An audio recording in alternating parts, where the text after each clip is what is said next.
Bonjour tout le monde, bienvenue à ce nouveau rendez-vous de Folie douce. Ici Yvan Bugeaud. Aujourd'hui à l'émission, dans quelques instants, je reçois Marie-Christine Dufour qui vient nous parler de conférences sur la santé mentale et de sexualité. Elle donne des conférences dans différents endroits. Elle va nous en dire plus dans quelques minutes. On a à l'Espresso et Espresso Allongé le sujet l'entraînement cérébral. En début de deuxième demi, notre invité est Stéphane Bellumeur qui vient nous parler de publicités récentes en santé mentale et de dépression et de divers sujets. Alors, ce sera intéressant de le recevoir plus tard à l'émission. On a bien sûr des chansons. On commence avec la première de Marc Dupré. La première s'intitule « Donc nous sommes les mêmes ». Bienvenue à l'émission Folie douce.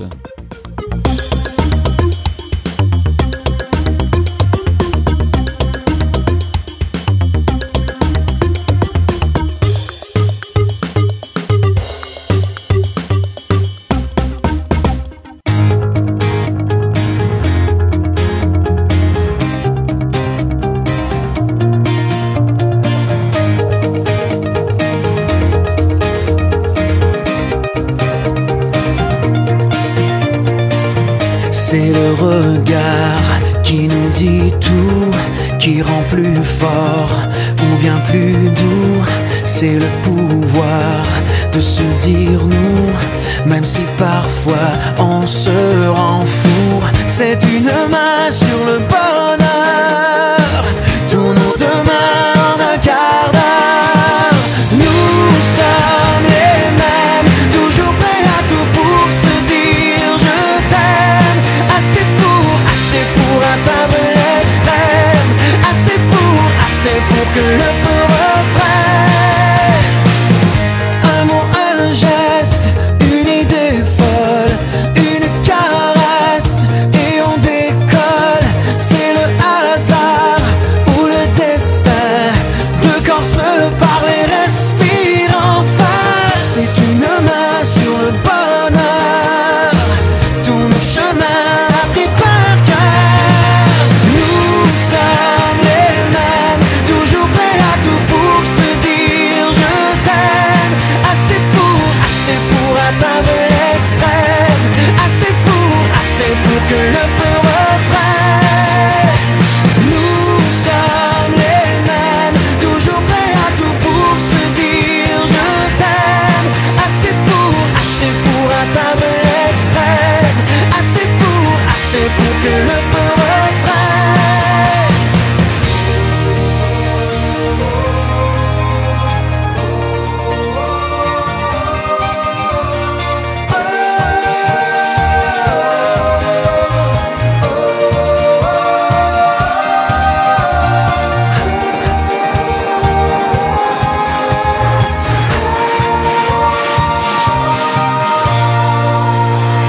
Nous sommes les mêmes, toujours prêts à tout pour se dire je t'aime. Assez pour atteindre l'extrême. Assez pour que le feu reprenne. Nous sommes les mêmes, toujours prêts à tout pour se dire je t'aime. Assez pour atteindre l'extrême. Assez pour que le feu reprenne.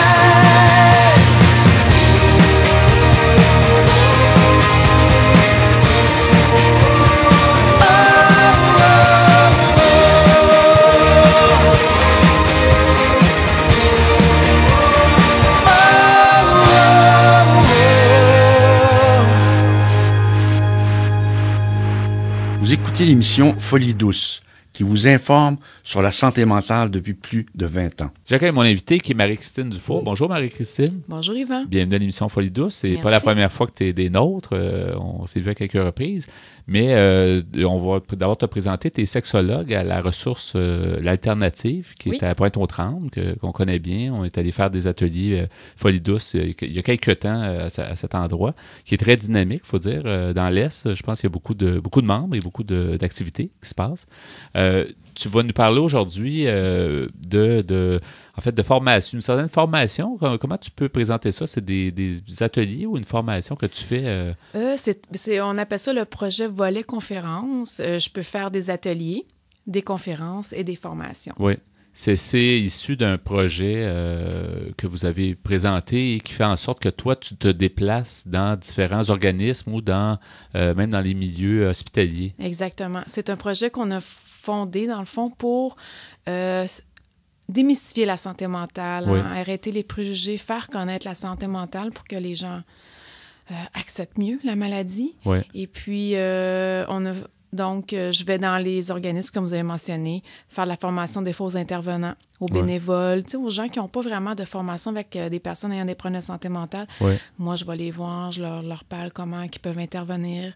Je suis un support pour eux. Et aussi, je vais dans d'autres organismes où je vais parler de dépression, comme par exemple, je vais souvent dans les résidences de personnes âgées, où je vais faire de la prévention auprès des personnes âgées.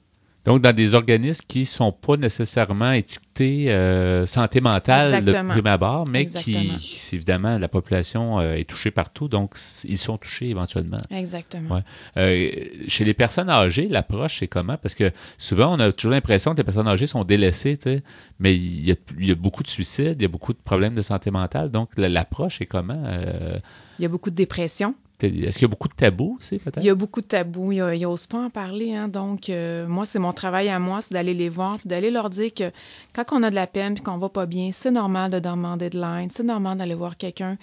Puis il y a beaucoup le tabou, hein, que souvent, ils pensent que le vieillissement est relié aux problèmes de santé mentale, que c'est normal d'être déprimé parce qu'on vieillit, mais c'est tellement pas vrai. Ben oui. Alors là, moi, je fais de la prévention, je leur donne des indices, je leur donne aussi des références.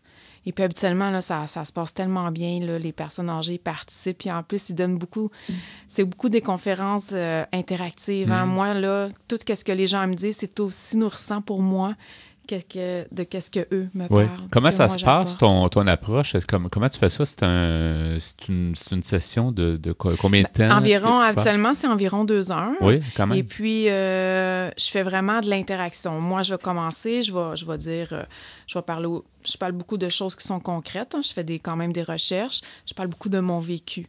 Ouais. Puis je suis quelqu'un de bien humain, donc, tu sais, mon vécu, toutes mes émotions reliées à la santé mentale, j'en parle beaucoup. Et puis, aussi, je leur pose beaucoup de questions.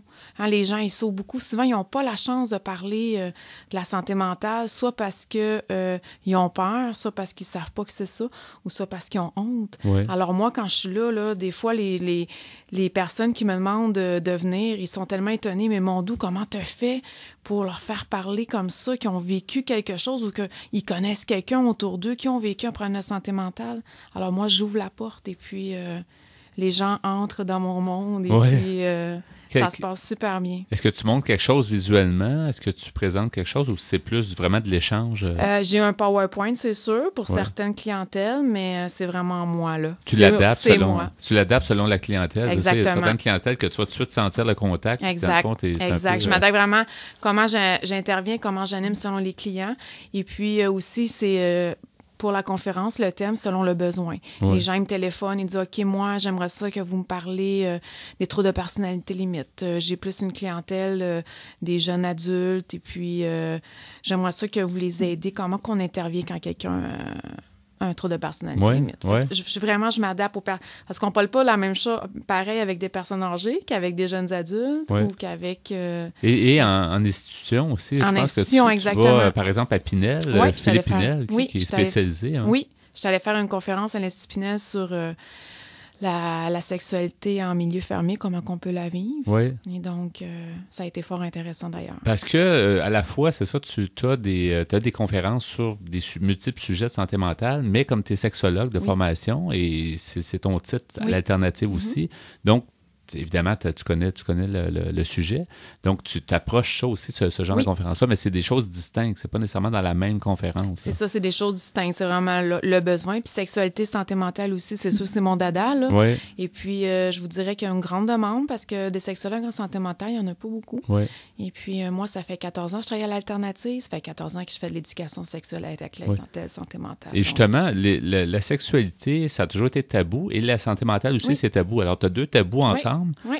Comment tu réussis à démystifier tout ça? Puis comment on peut présenter ça? Quel est comment on pourrait dire un peu l'état des choses, de la sexualité et des gens qui ont des problèmes de santé mentale? Parce qu'il y a eu toutes sortes de gens qui nous disaient, bon, on a des effets secondaires avec des médicaments. Des fois, les gens sont plus seuls en ayant un problème de santé mentale, sont moins en couple souvent.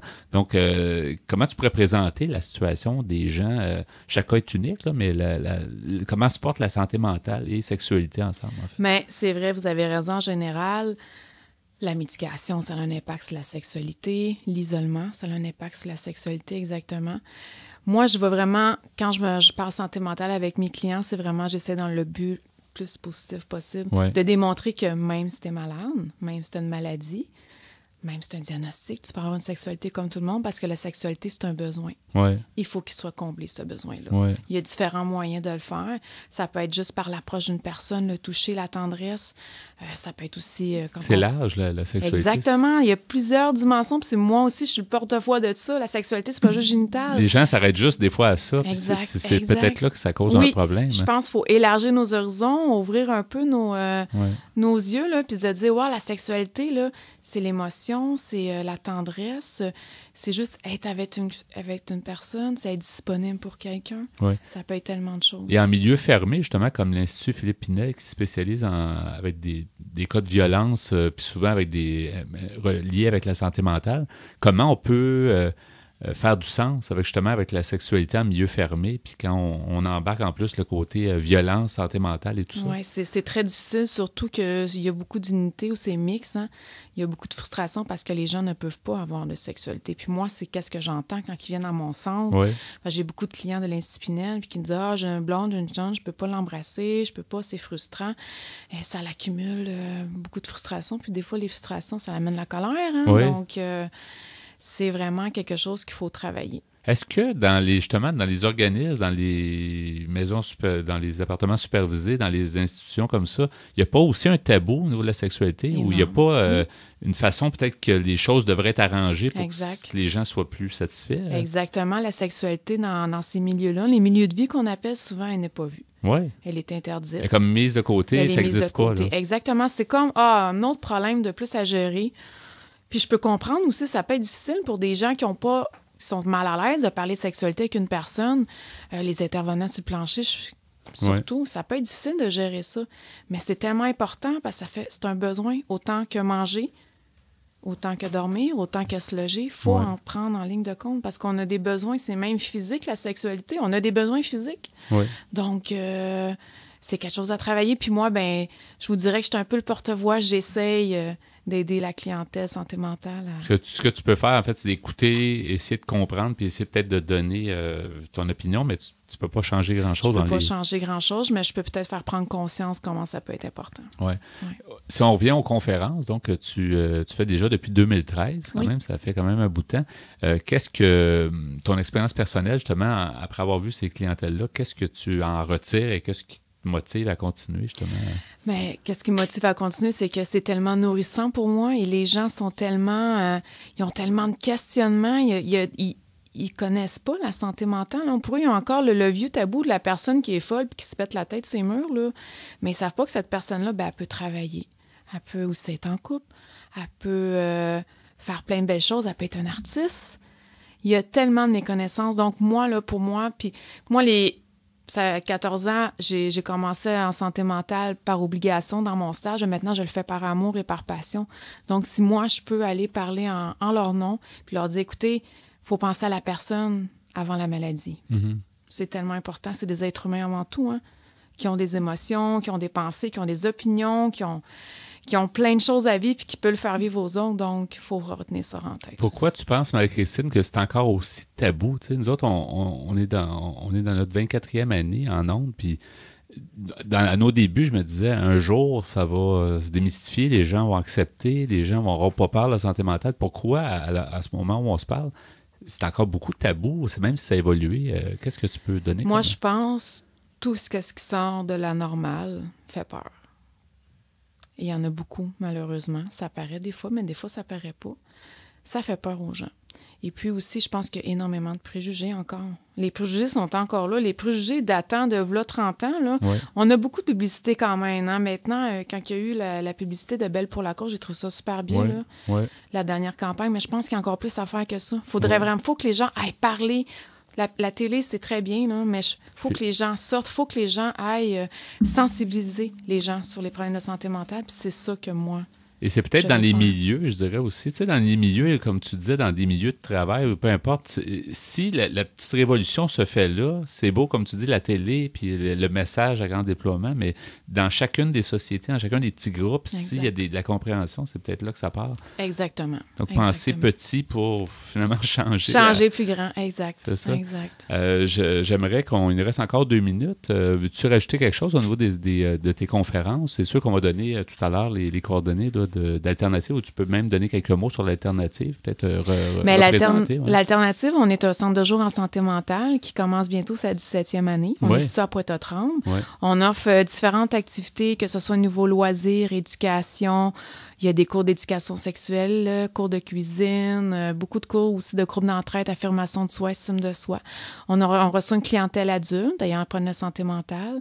Et puis maintenant aussi, on a maintenant un nouveau groupe, les entendeurs de voix, que j'ai parti dernièrement en lien avec l'organisme Vers l'équilibre et l'Institut universitaire en santé mentale de Montréal. Donc, on s'est reliés ensemble et puis on a parti le groupe d'entendeurs de voix qui est super intéressant. Et c'est en train de faire des petits, on dit, parce qu'il y a quelques groupes groupes qui existaient et que là... ça commence à naître, c'est génial. Là, les gens qui entendent des voix et que ça devient souffrant. Là, extrêmement souffrant. Et puis, ce groupe-là les aide, je vous dirais, à mieux vivre avec leur voix. Donc, juste de partager, en fait, ce qui pour un peu évacuer, en fait, de voir qu'ils ne sont pas seuls. Entendre. OK, alors c'est intéressant. Ça, c'est quelque chose de cool. Pourrais-tu nous mentionner les coordonnées de la ressource alternative, les gens qui sont principalement dans l'Est, qui veulent... on accepte toute l'île de Montréal. Oui, on est très accessible en autobus. Oui. Donc, on est sur 11 813 rue Notre-Dame-Est. Oui. Numéro de téléphone, le 514-640-1200. Et notre site web est le www.l'alternative-centredejour.org.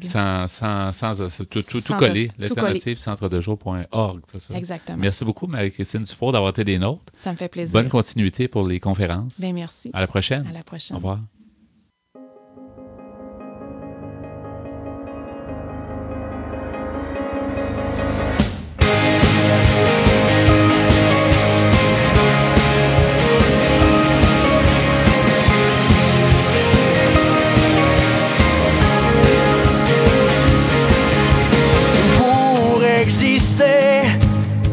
Aller plus loin que moi. J'ai traversé des nuits de tempête et de froid. Pour exister, j'ai dompté le doute et la peur. Et j'ai marché sur les chemins des jours meilleurs. J'ai fait les 100 pas dans la file.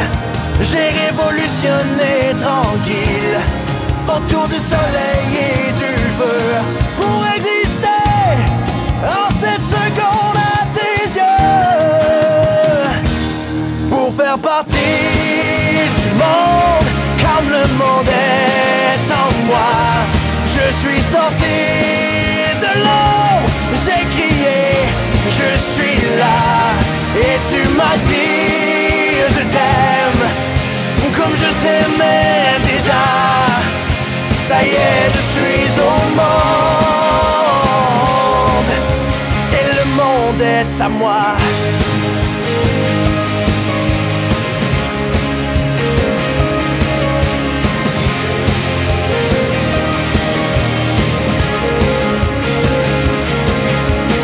Pour exister, j'ai dit que le ciel me protège. Pour résister à des siècles d'arpents de neige. Pour exister, j'ai regardé plus loin que loin. Et j'ai rêvé de ta main qui tenait ma main. Moi qui étais l'enfant docile, j'ai bourragué dans toutes les villes, du Grand Nord à la terre de feu. Pour exister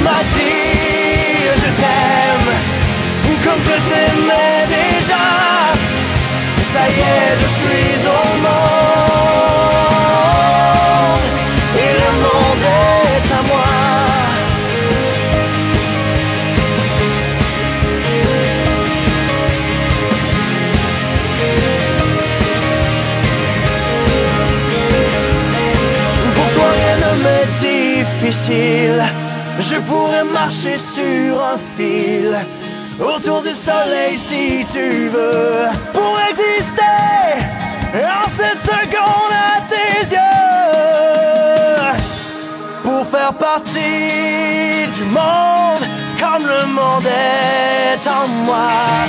Je suis sorti de l'ombre, j'ai crié, je suis là, et tu m'as dit je t'aime, comme je t'aimais déjà. Ça y est, je suis au monde, et le monde est à moi.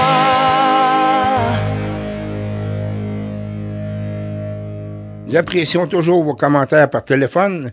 Composez le 514-990-9604, le 514-990-9604.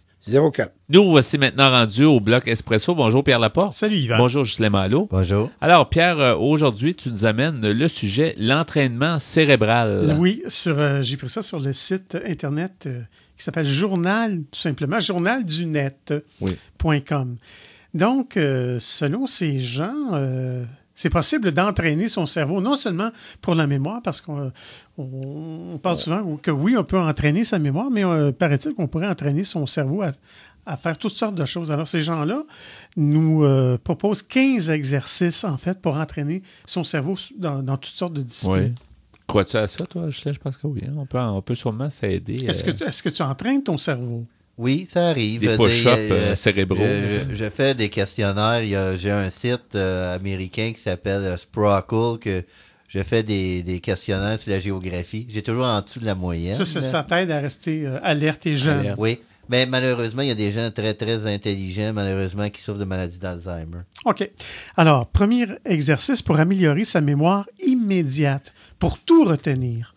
L'exercice à faire, c'est observer quelques secondes une liste de mots au hasard, comme une liste de courses, par exemple, et retenez-les. Essayez ensuite de les réciter dans l'ordre. Et petite astuce, pendant que vous apprenez ces mots, serrez à plusieurs reprises un objet dans votre main gauche. Ce geste facilite l'apprentissage selon une étude de l'Université australienne de New England. Oui, c'est juste qu'il ne faut pas que ça soit une aiguine ou une scie.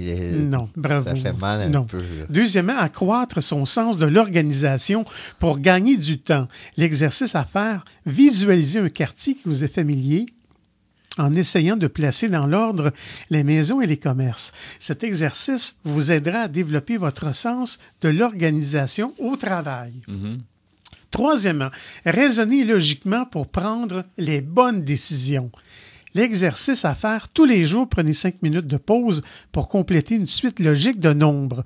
Ce type de test qu'on appelle psychotechnique vous aidera à raisonner plus automatiquement selon des schémas logiques. Un moyen de réduire le risque de se tromper. Mais, par exemple, on peut prendre des multiples de 3, par exemple. Alors, on a une suite de chiffres qui va être 3, 6, 9, 12, 15, 18, 21, etc. Ou encore, on peut faire X fois 5 plus 1, ce qui nous donne 6, 11, 16, 21, 26, 31. Ça nous rappelle l'algèbre en secondaire, je sais pas quoi. Maintenant, apprendre pour étendre ses compétences cérébrales, pour entretenir au quotidien son cerveau, une solution, apprendre chaque jour une nouvelle chose dans des domaines variés. Cela permet d'entretenir son activité cérébrale sans se fatiguer les neurones. Cet entraînement aidera votre cerveau à rester en forme et prêt à apprendre davantage, comme le souligne une étude de l'université Rutgers aux États-Unis. Alors, l'exercice à faire, c'est tous les jours. Prenez quelques instants pour vous rendre sur le site Wikipédia et lire la page aléatoire qui s'affiche sur votre écran. À la fin de votre lecture, résumez mentalement les informations clés que vous avez retenues. Vous les conserverez durablement à l'esprit, selon eux. Oui. Toujours maintenant, 5e exercice, entretenir son cerveau pour garder sa vivacité. L'exercice à faire, abstenez-vous autant que faire se peut d'utiliser une calculatrice pour réaliser une opération simple. Pour savoir qui doit régler combien au restaurant, par exemple, ne sortez pas tout de suite vos téléphones portables, sauf si vous disposez de l'application Android Unlock Your Brain. Son principe, c'est donner la solution d'une opération de calcul pour déverrouiller votre smartphone. Alors ça, ce n'est pas à faire. Il n'y aurait pas le classique, évidemment, c'est faire des mots croisés. Oui, mais ici, oui, certainement que c'est bon. C'est bon pour la mémoire aussi. Surtout parce que la mémoire. Les connaissances de langage français et de garder ton esprit. Oui, mais eux, sur le site Journal du Net, ils nous proposent d'autres choses, des choses peut-être plus modernes. Sixièmement, réaliser plusieurs tâches en même temps tout en restant efficace. Exercice, répétez des activités que vous qualifiez de routinières, comme la saisie de données sur Excel, par exemple, jusqu'à ce qu'elles deviennent automatiques. Pour les raccourcis clavier en particulier, interdisez-vous d'utiliser la souris tant que le geste souhaité n'est pas parfaitement intégré. Plus libre, votre esprit pourra se concentrer davantage sur des tâches parallèles. Septièmement, se concentrer plus longtemps pour gagner en productivité. Vous avez du mal à rester concentré durablement sur un dossier ou attentif en réunion, rien de plus normal. Pourtant, cela peut vous faire manquer des informations importantes et nuire à votre productivité. Pour y remédier, il vous faut apprendre à inhiber les données parasites et les empêcher d'émerger au cerveau conscient. L'exercice à faire, régulièrement tester vos capacités de concentration en effectuant un test de ce qu'on appelle le test de Stroop. Ça, c'est d'après Monsieur Stroop, mais c'était un chercheur. Mais ça serait trop long à vous expliquer. Il faudrait que vous alliez sur Internet pour connaître ce test-là. Comment t'écris ça? Juste pour... C'est S-T-R-O-O-P. C'est court et facile à comprendre. Il vous aidera à mieux vous concentrer en faisant le tri entre les informations pertinentes et celles qui sont secondaires. Mm-hmm. Une fois rodé à l'exercice, vous optimiserez votre temps de concentration sur un même sujet. Et bon, huitièmement, se concentrer avant un rendez-vous pour faire impression. L'exercice à faire quelques minutes avant l'instant T. Choisissez au hasard un objet devant vous, comme un attaché-caisse par exemple, et fixez-le pendant 1 minute. Cela aiguisera votre attention et vous empêchera de vous éparpiller. Concentrez sur votre objectif, vous mettrez toutes les chances de votre côté. Excellent. On va poursuivre d'ailleurs, on va poursuivre à l'Espresso allongé justement sur l'entraînement cérébral, le sujet dont tu nous amènes aujourd'hui, Pierre. Demeurez des nôtres à Folie douce.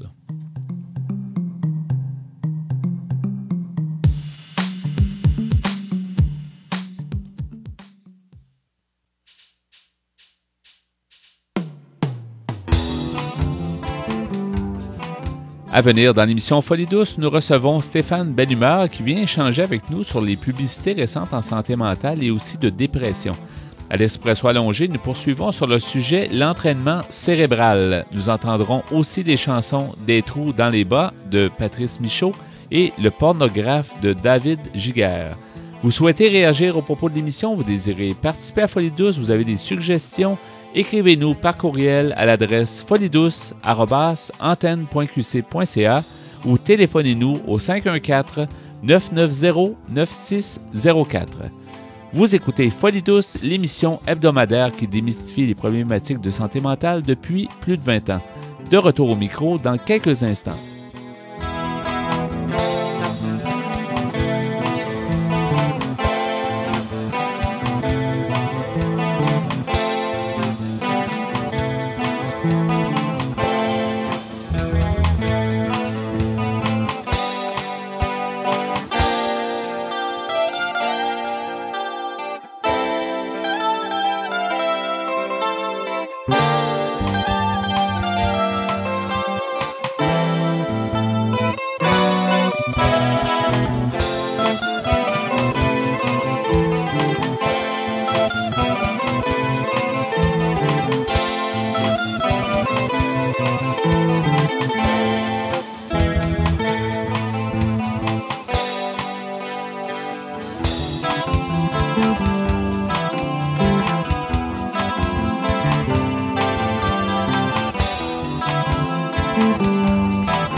Vous êtes branchés sur Folie douce.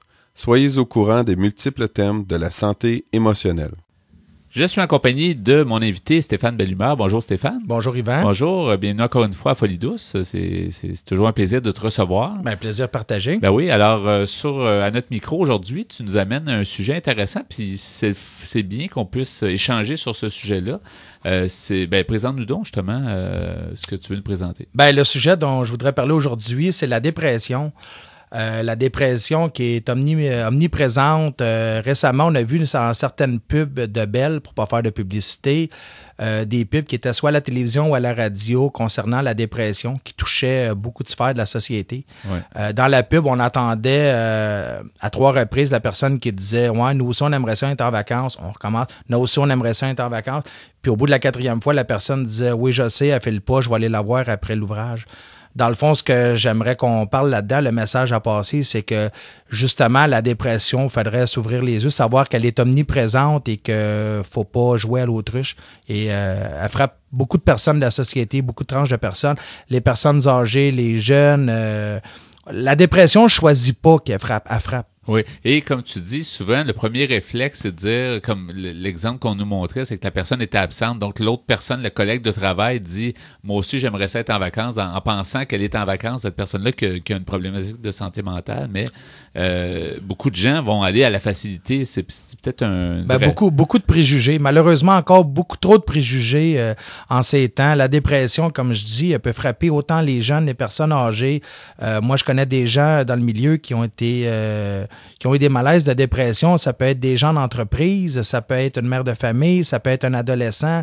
Comme on dit, la dépression, quand elle décide de frapper, elle ne regarde pas. Hein. Ça peut être n'importe quelle personne dans n'importe quel niveau de la société qui puisse être touchée à ça. Ça me fait penser un peu aussi, tu sais, quand on dit à quelqu'un, bouge-toi, là, pourquoi tu te bouges pas, pourquoi t'es amorphe comme ça. Tu sais, des fois, là, on dit que la dépression, ça rend, la personne va comme être incapable de faire sa journée, d'être capable d'avoir des activités, tout ça. Puis pour les gens qui connaissent pas ça et qui ont des préjugés, souvent ils vont lui dire bouge-toi, tu sais, t'as pas de raison de te... Ce qu'il faut comprendre, c'est quand une personne est en dépression, c'est que sa routine, son quotidien est complètement changé. On est complètement déboussolé. Notre quotidien, notre routine, que ce soit une perte d'emploi, une séparation, un divorce, à ne pas oublier que maintenant, les gens, on vit dans un monde de pression et de performance. Dans beaucoup de domaines, c'est pression et performance. Oui. Alors vraiment, on est susceptible à une dépression parce que, à ne pas oublier, on est des êtres humains, on n'est pas des robots. Et c'est plus sous pression qu'avant. C'est effectivement, on a l'impression que les gens, faut qu'ils répondent dans la seconde. Puis tu sais, les gens ont toujours une espèce de performance. On a toujours de la pression. On a quelqu'un d'autre qui veut notre emploi, qui veut notre job, qui veut nous surpasser. Alors, dans un monde de performance et de pression, faut connaître ses limites. Et depuis je dirais que l'informatique est arrivée dans le monde du travail, on disait que ça va alléger puis que ça va permettre aux gens de faire moins de tâches, ça, mais on a l'impression que c'est pire. D'autant plus que, je dirais, l'être humain maintenant court après 2 choses. On court après le temps et on court après l'argent. Oui. Donc, on n'a pas le temps de s'arrêter au petit quotidien, au petit plaisir, parce qu'on court après le temps, on court après l'argent, puis on n'a jamais de temps. Oui. Il faut prendre le temps de prendre du temps. Est-ce que les publicités dont on parlait justement, la campagne publicitaire qui peut agacer, parce qu'on entend à répétition la même chose, puis la 4e fois, justement, on entend ce qu'on devrait dire, c'est un peu ça. Mais est-ce que tu trouves qu'elle fait le travail? Est-ce que ça... Moi, j'aime beaucoup la pub parce que on n'arrêtera jamais d'en parler. Souvent, comme tu disais, 2 personnes ont une intercalation, ça parle, puis on a le premier préjugé, alors qu'on devrait plutôt écouter puis se dire finalement, oui, je devrais peut-être y aller. Je pense que le but du message, c'est ça, c'est la conclusion, de dire ah oui, c'est vrai, je vais prendre le temps, je vais prendre de ses nouvelles, je vais aller le voir. Le but du message, c'est ça. Oui, puis je pense que ça passe, c'est ça. Absolument. Moi, je pense qu'on en parle plus et on devrait continuer d'en parler plus. D'après toi, Stéphane, dans les médias, justement, comment on pourrait, à part ce genre d'initiative-là qui semble faire pas mal l'unanimité avec beaucoup de gens, les gens, je pense, sont contents de l'effet que ça donne, mais dans les médias, comment on devrait faire l'approche justement de la santé mentale pour démystifier puis permettre aux gens peut-être de changer leur façon de voir les choses? Ben, beaucoup de prévention, beaucoup de publicité, en parler avec répétition. Il faut vraiment mettre les gens au courant. Il y a beaucoup de travail qui a été fait, il y a beaucoup de positifs qui a été fait, mais il reste encore beaucoup de travail à faire. Oui. Il y avait un certain moment où il y avait eu une campagne publicitaire qui était assez hard, entre guillemets, c'est-à-dire que c'était quelqu'un qui était comme ligoté, qui était, je sais pas si tu avais pu la voir, là, c'était une publicité comme quoi la personne était comme était comme liée avec était comme en otage, en fait. Il voulait dire que la santé mentale, des fois, ça tient quelqu'un en otage. Là. Est-ce qu'on devrait aller des fois loin pour faire réagir les gens ou moi, je pense que oui, parce que souvent, les personnes qui sont en dépression s'isolent. Alors que c'est le contraire.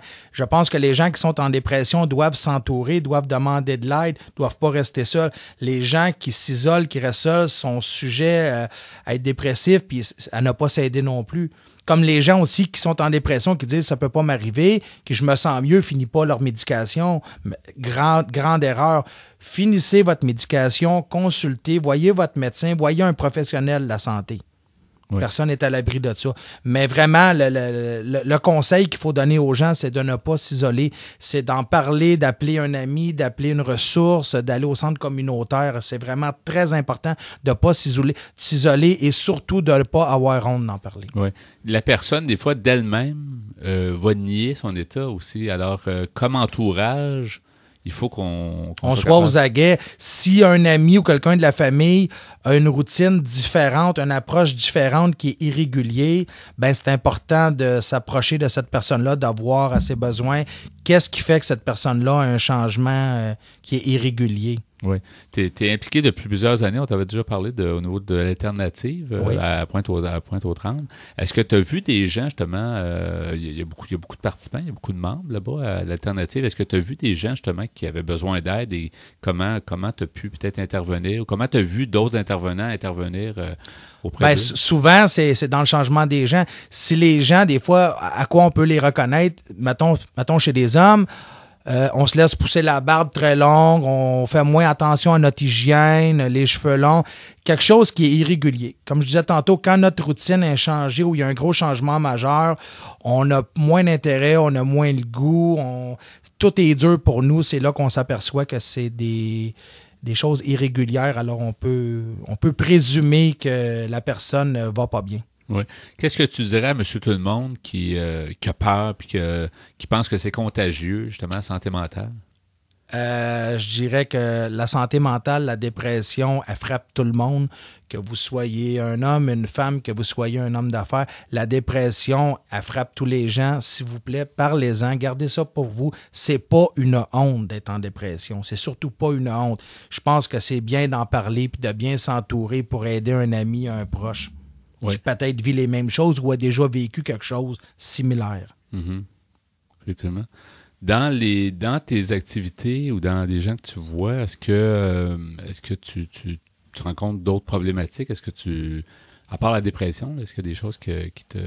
Ben oui, il y a beaucoup la dépression, il y a des gens qui vivent beaucoup la solitude, ça aussi la solitude aussi près de la dépression. Il y a des gens que pour eux, c'est difficile de bien s'entourer, de trouver de l'aide, des ressources.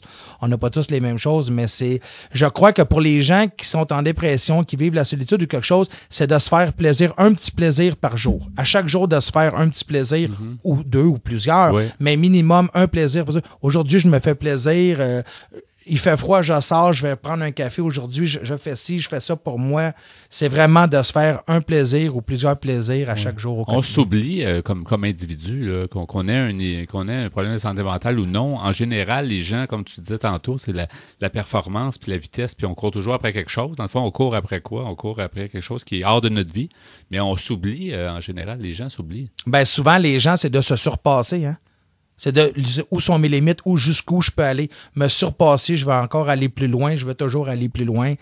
Comme je disais tantôt, on n'a pas oublié, on n'est pas des robots, on est des êtres humains avec nos forces, nos faiblesses. On se demande quelquefois pourquoi on est dans cette espèce de folie. On vit pas vraiment notre vie, on est comme à la recherche de quelque chose, on est sans trop savoir exactement ce qu'on cherche. Là. C'est flou, hein? Oui, pas mal. C'est des fois on cherche un sens à notre vie, on cherche notre identité, on cherche plusieurs choses. Puis pourtant, peut-être nos réponses sont si simples, puis on a souvent le don de rendre ça plus compliqué, ou la vie en général nous le rend compliqué, puis nous on l'interprète de cette manière-là. Oui, exactement. C'est intéressant. Veux-tu rajouter quelques détails sur peut-être ce que tu as vu dans les médias? On parlait tantôt de publicité. C'est un peu un tour d'horizon là, du côté santé mentale, mais aussi l'aspect médiatique. Là, ben, au niveau de la pub, soit à la télévision ou à la radio, ce que je veux dire aux gens, c'est si quelqu'un dans votre entourage file pas, est triste, un down ou maladie mentale, s'il vous plaît, ne pas juger. Vous savez jamais à quand votre tour va arriver. Au contraire, un petit coup de téléphone, une petite visite, prendre de ces nouvelles, ça coûte rien, ça fait plaisir, puis vous allez peut-être faire un gros pas et un gros changement positif dans la vie de cette personne-là. Si une personne fait cet effort-là, si chaque personne fait cet effort-là, ça va déjà aider beaucoup. Ben beaucoup, puis d'aider son prochain, puis donner au suivant. Hein, c'est de même qu'on va s'entraider les uns les autres. On oublie ça, en fait, le côté humain. On fait tous partie de la société, puis on est tous responsables un peu de l'état de santé de tout le monde. Laissons les préjugés derrière nous, puis aidons notre prochain.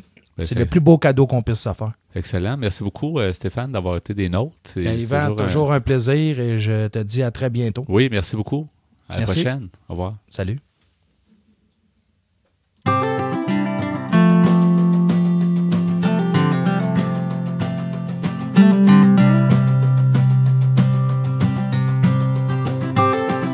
Des mots tombent comme des mouches derrière mes stores. Des valises sans voyage traînent dans mon char. Ils perdent le nord.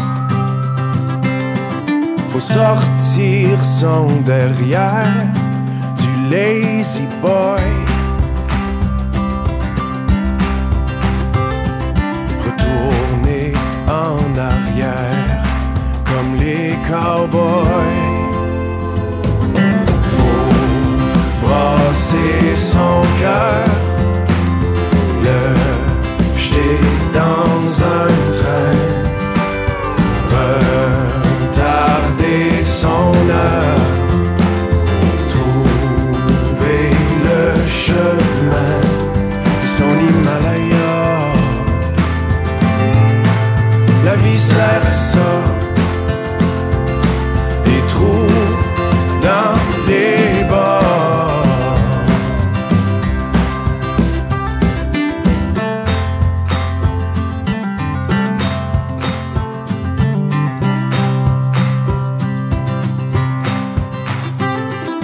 As-tu déjà pensé de venir avec moi?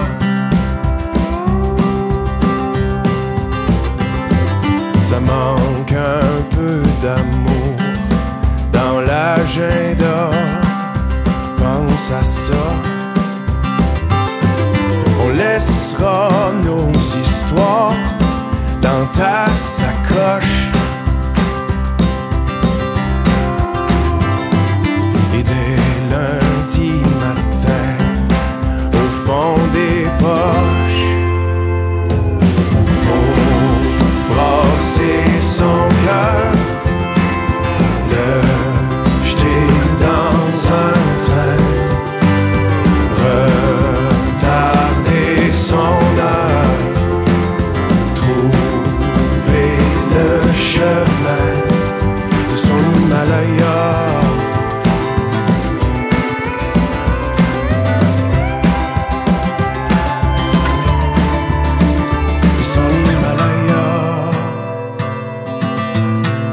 La vie sert à ça, des trous dans les bords. Brasser son cœur, le jeter dans un train, retarder son heure, trouver le chemin.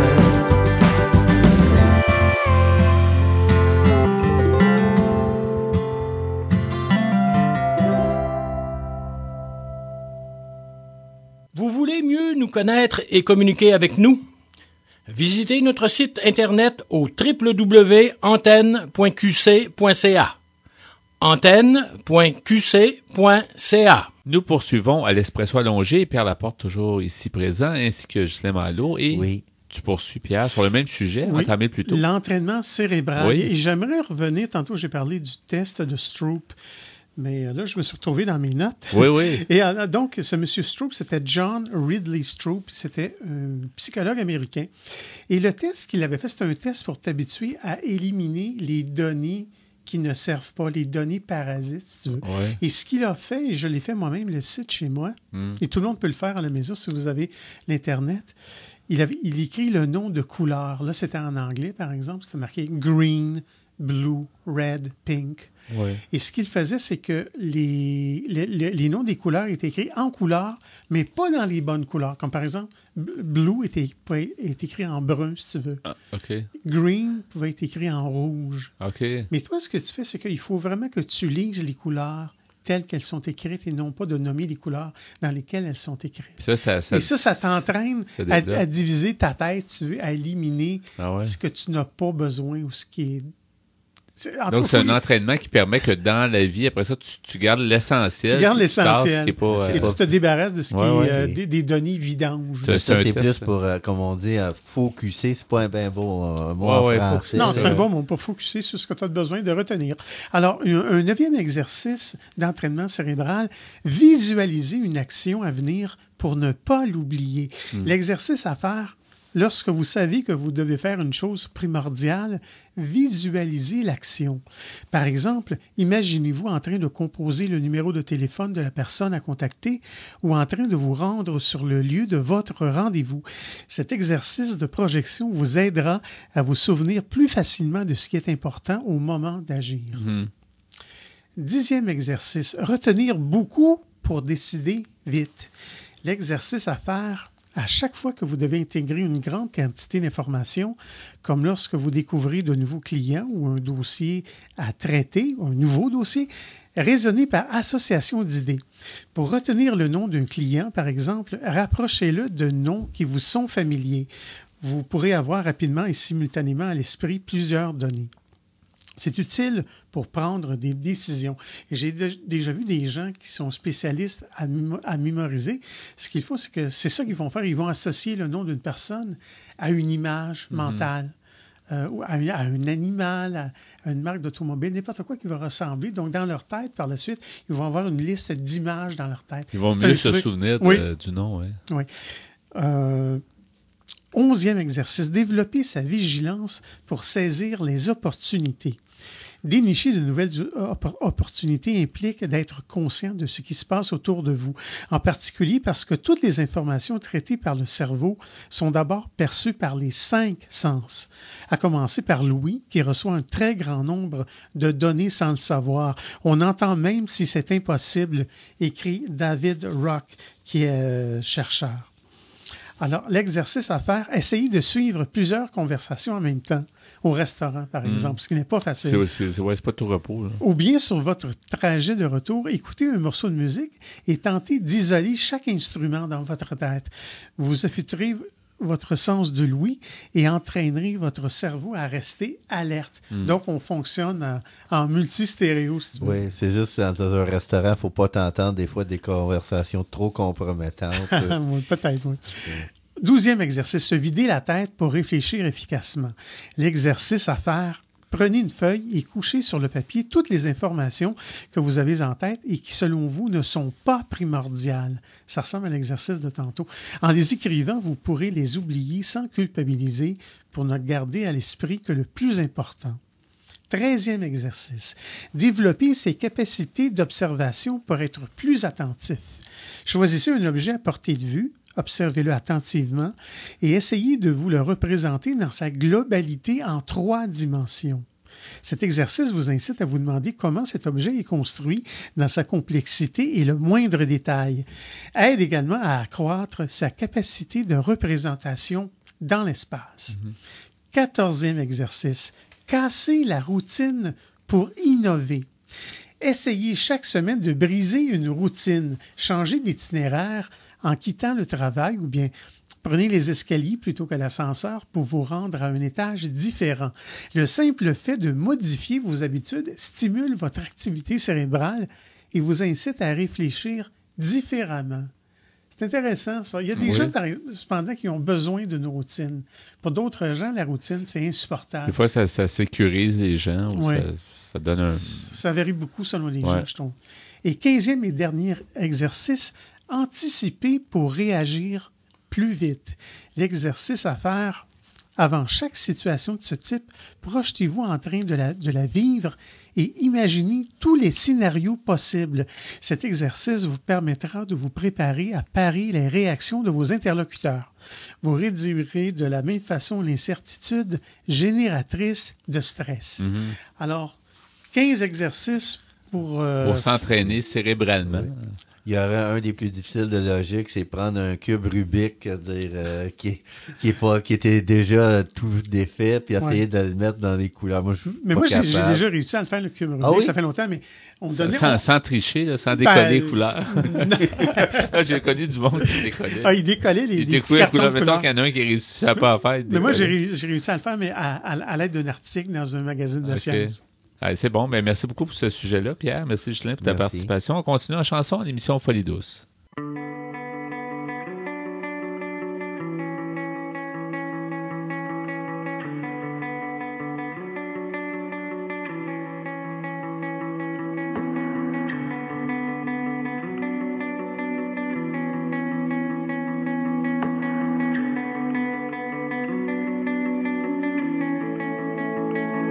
Alors on fait comment? En parler, pas en parler pour sauver du temps.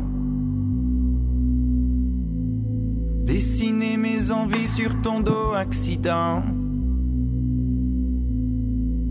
Et puis voir la tristesse, les enjeux de ma lignée qui se consument peu à peu. Ici et grâce à toi.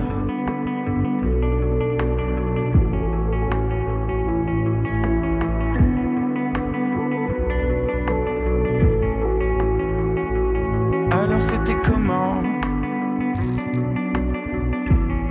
La douceur, la rudesse, la dureté et le temps. Déshabiller mes peurs dans ta chambre testament. Mais dis-moi, je veux apprendre les couleurs, les odeurs, de la beauté d'un langage que je ne comprends pas.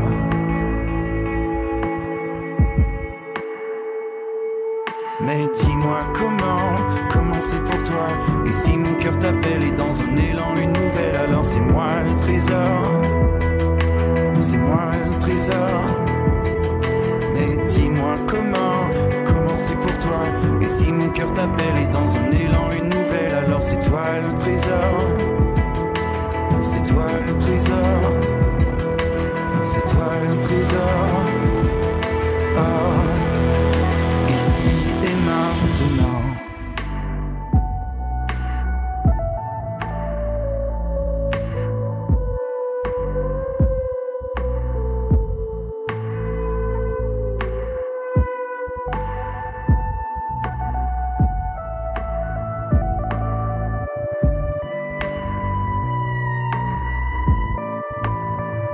Est-ce que c'est comme les autres? Non. Est-ce que c'est comme les autres? Non. Est-ce que c'est mieux que les autres? Non. Est-ce que c'est moi qui en serais la cause? Alors j'ai pris un train sans crier gare. Et je suis allé loin écrire l'histoire pour qu'au matin je puisse me croire, je puisse t'avoir ici et maintenant.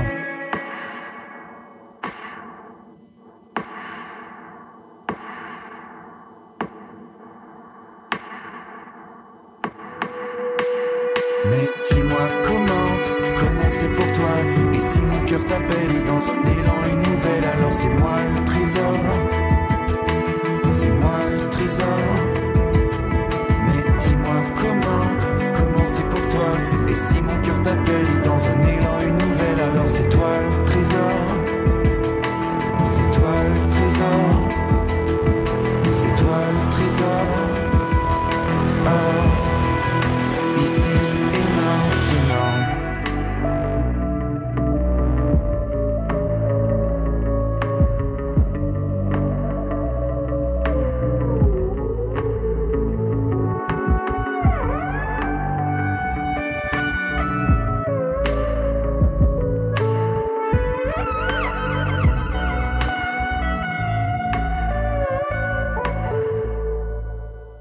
Folie douce est disponible pour écoute sur YouTube.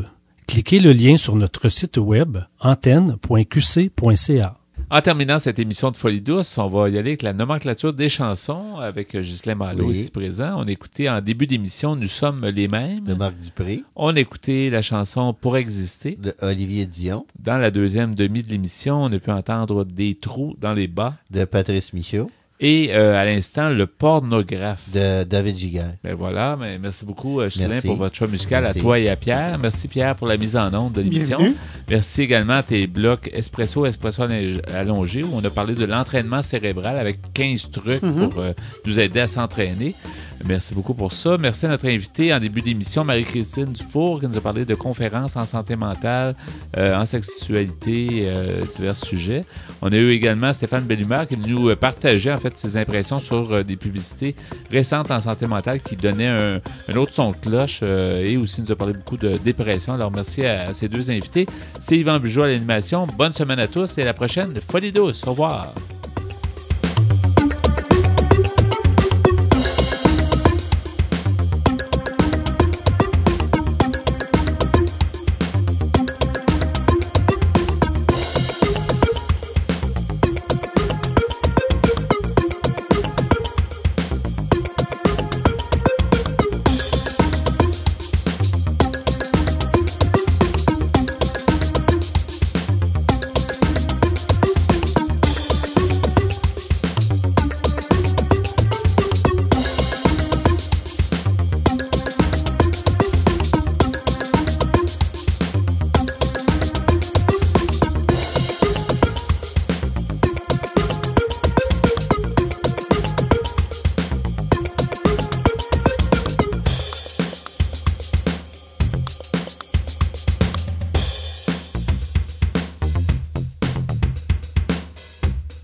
Pop